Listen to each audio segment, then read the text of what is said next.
Alright mga kababayan, isang mapagpalang araw po sa inyong lahat. Welcome po sa Mountain Channel natin. Ako nga pala si Ibali Tabay. Ito po mga kababayan, breaking news. Natandaan nyo ba yung nanalong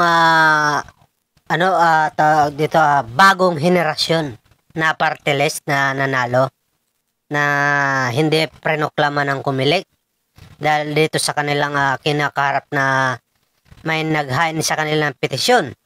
Di po ba? Ngayon po mga babayan, itong bagong henerasyon ay ang kanilang kaso ay inaksyonan na po ng Comelec at ngayon nga mga kababayan ay dinismiss na po. Sa madaling salita mga babayan, binasura na po ang petisyon laban sa bagong henerasyon party list at ngayon nga ay maaari na po silang maiproklama sa depende kung kailan nila gagawin yan mga babayan. Ibig sabihin, ang natitira na lang na hindi pa napoproklama na party list, itong Duterte Youth party list mga kababayan. Ayon mga kababayan dito sa Comelec, dinismiss nila dahil sa technical mga kababayan. Hindi na i-attach, hindi na isama. Parang ganun din sa ginawa sa dynasty na isinampa ng mga kalaban ng mga tulpo, mga babayan, nung nakaraan na buwan pa. Diba? Dinismiss din ng Comelec yun.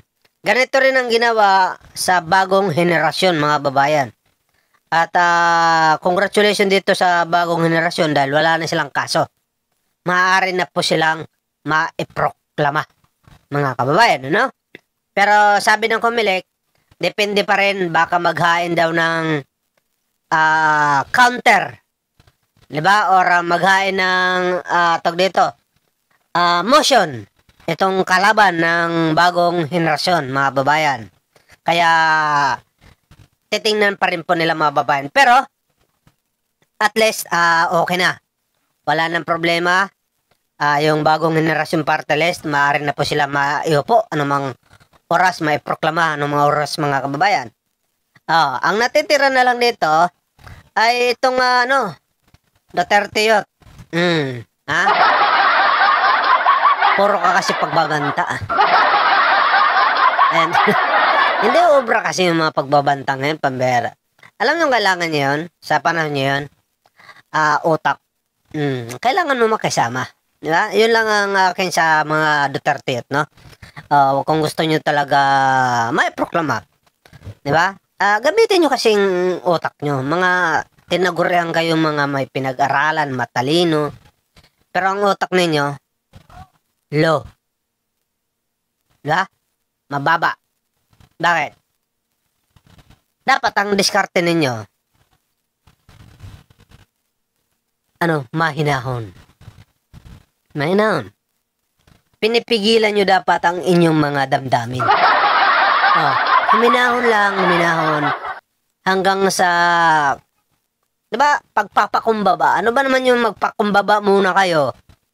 Diba? Habang hindi pa kayo na-proklama. Ngayon, dahil hindi nyo mapigilan ang inyong mga damdamin, kapag na-proklama na kayo, diyan na ilabas ang inyong tapang. Diba? Wala nang hindi na kaya bawiin yan. Diba? Naproklama na eh. Por yan na lang, kung marami pang magkakaso sa inyo, talagang mababawi yan. Diba? Mga babayan? Yan po ang ating masasabi dito sa Duterte Youth. Pero dito naman sa bagong henerasyon, congratulations. At anumang araw, mapaproklama na kayo kasi dismiss na po ang inyong kaso dito sa Comelec, mga kababayan. Alright? Okay, ito pa, mga kababayan, good news din para dito kay congressman at bagong senador na si Erwin Tulfo, mga kababayan. Diba, nagrereklamo itong mga nagpetisyon na hindi raw itong Pilipino, si Erwin Tulfo. Siya raw ay si Sylvester Stallone. Hindi, Silverets. Ano tawag doon? Basta mas kilala sa Erwin Tulfo. Ngayon, ibinasura na rin ng Comelec. Kaya ang isinampang kaso nila dito kay Senador Erwin Tulfo, at ngayon nakapag-desisyon na po ang Comelec na dismiss, mga kababayan. Alright, pakinggan natin ito, mga kababayan. Itong breaking news na to, mga kababayan. Dinismiss na ng Commission on Elections ang disqualification petition laban sa Bagong Henerasyon Party List. Base sa kopya ng desisyon na inilabas ng COMELEC First Division, kulang sa mga attachment at hindi nabigyan ng kopya ng reklamo ang mga respondent. Wala ring paliwanag ang mga petitioner kung bakit registered mail at hindi personal service ang ginamit sa pagpapadala ng kopya. Bigo rin ang mga ito na i-attach sa petisyon ang kopya ng Certificate of Nomination at Certification of Acceptance of Nomination o CONCAN. Kaya hindi sufficient in form ang petisyon dahilan para tuluyan itong i-dismiss. Samantala, pinawalang bisa rin ng COMELEC Second Division ang disqualification petition laban kay Senator-elect Erwin Tulfo na inihain ng grupo ni Toto Causing noong March 27. Toto Causing, vlogger to nako, vlogger pa naman pala ito, itong naghain ng petisyon. Bakit naman kasi, alam nyo, Sir Toto Causing, no? Vlogger ka pa naman. May tanong ako sa inyo.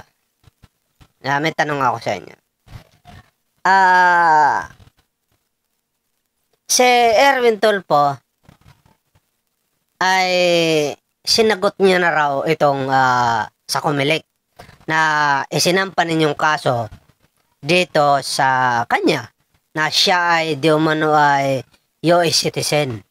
Diba? Yan ang reklamo ninyo eh. Pero ayon dito kay Senador Erwin Tulfo, nagpasa na rin sila ng mga dokumento sa Comelec. Hindi lang nila sinasabi pala sa madla na naipasa na lahat ng katibayan, ebidensya na siya ay Pilipino. Diba? Talagang mababasura talaga ng Comelec yan. Kasi hindi nyo pala alam na nagpasa na itong si Erwin Tulfo sa Comelec na mga ebidensya na siya ay Pilipino. Diba? Tuloy natin.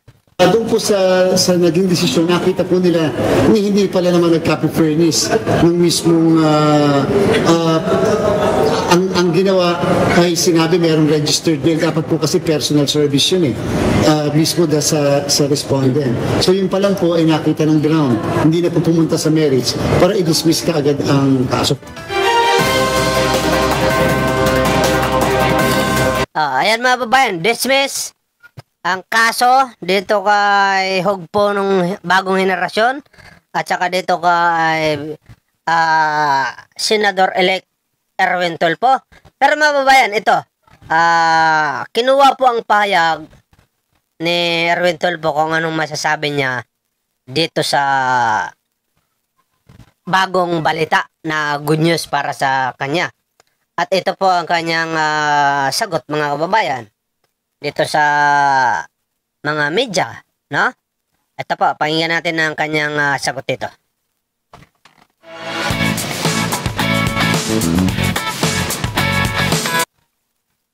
Pakinggan natin, ha?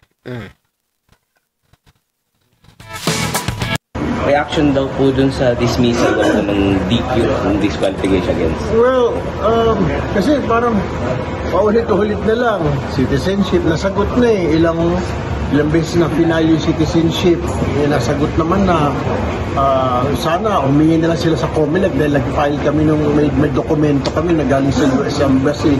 Kasi sinasabi, hindi ako US citizen. Sana humingi na lang sila doon, di ba?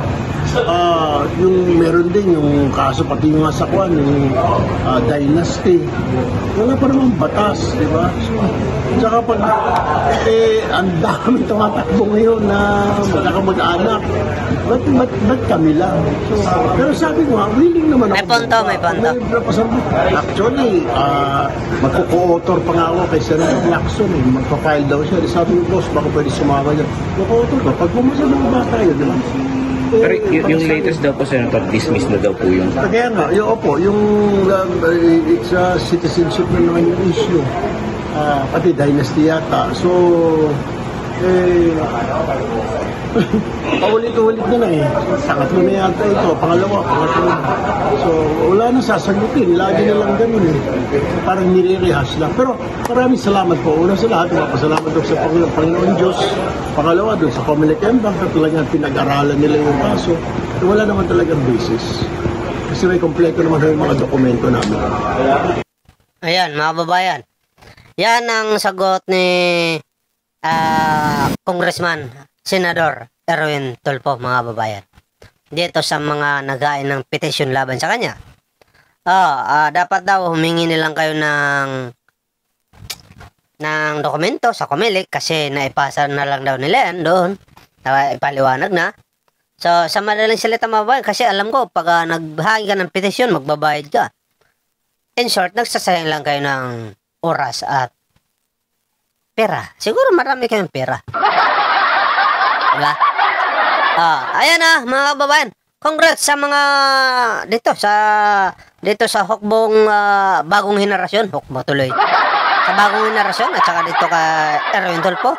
Dismiss ang petition na inihain laban sa kanila. Alright?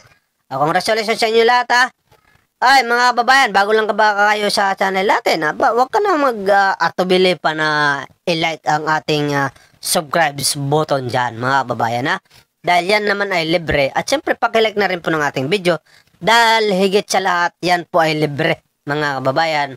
Kaya, salamat po sa inyong pagsuporta. Adios!